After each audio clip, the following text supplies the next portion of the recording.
नमस्कार। तनु की जुबानी चैनल में आपका स्वागत है।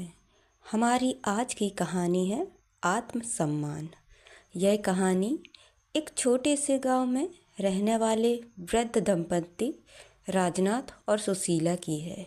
दोनों ने अपने जीवन का अधिकांश समय एक छोटे से खेत में खेती करते हुए बिताया था। राजनाथ और सुशीला के 3 बच्चे थे, 2 बेटे सुरेंद्र और विनय और एक बेटी सुहानी। वर्षों की मेहनत के बाद उन्होंने अपने बच्चों को अच्छी शिक्षा दी, जिससे वे शहर में अच्छी नौकरियों में लग गए। बुढ़ापे में राजनाथ और सुशीला के जीवन में बच्चों से मिलने की उम्मीद ही उनकी सबसे बड़ी खुशी थी।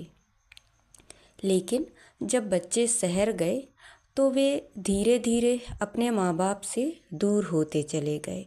सुरेंद्र और विनय ने तो शादी भी कर ली और अपने परिवार के साथ शहर में बस गए। सुहानी की भी शादी हो गई और वह अपने ससुराल चली गई। समय बीतता गया और राजनाथ और सुशीला धीरे धीरे अपने गांव में अकेले रह गए।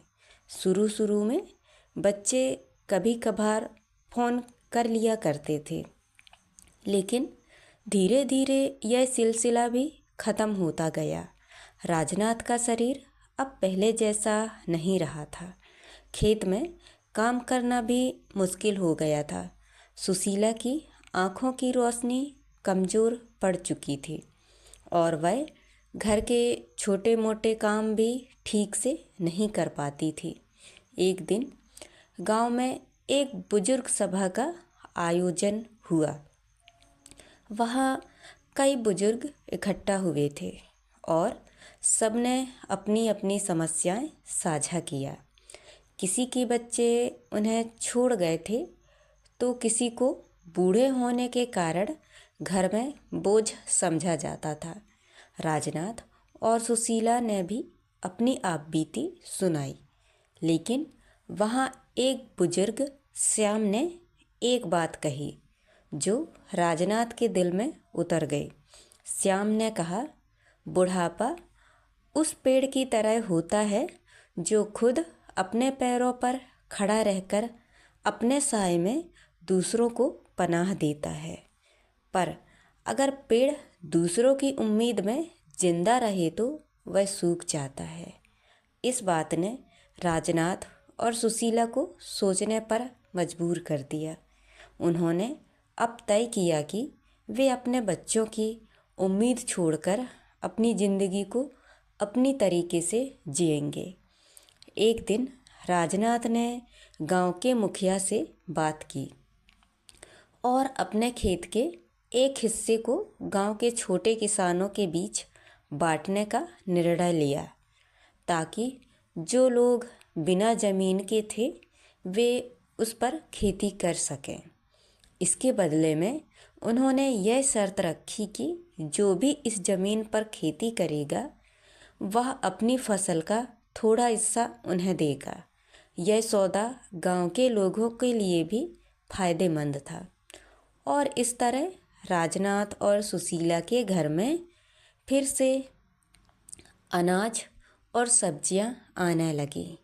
वहीं सुशीला ने भी घर के पुराने कपड़ों से कंबल और चादरें बनाने का काम शुरू कर दिया। वह गांव की औरतों को सिखाने लगी कि कैसे पुराने कपड़ों से कुछ नया बनाया जा सकता है।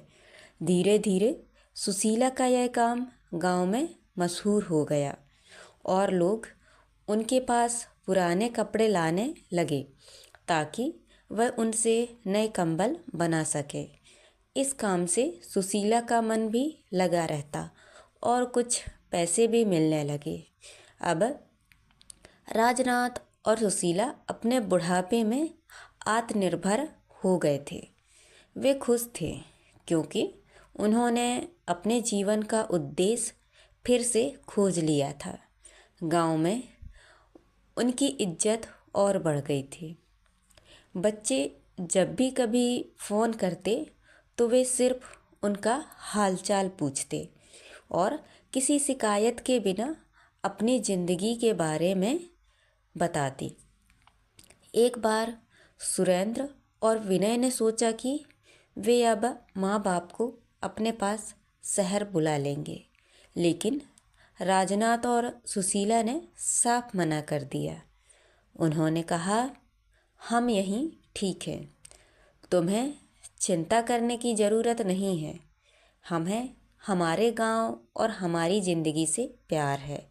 समय के साथ राजनाथ और सुशीला का स्वास्थ्य और कमज़ोर होता गया, लेकिन उनका आत्मविश्वास और दृढ़ता कभी नहीं डगमगाई।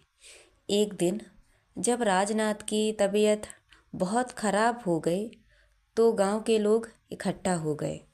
डॉक्टर ने बताया कि राजनाथ के बचने की संभावना कम है।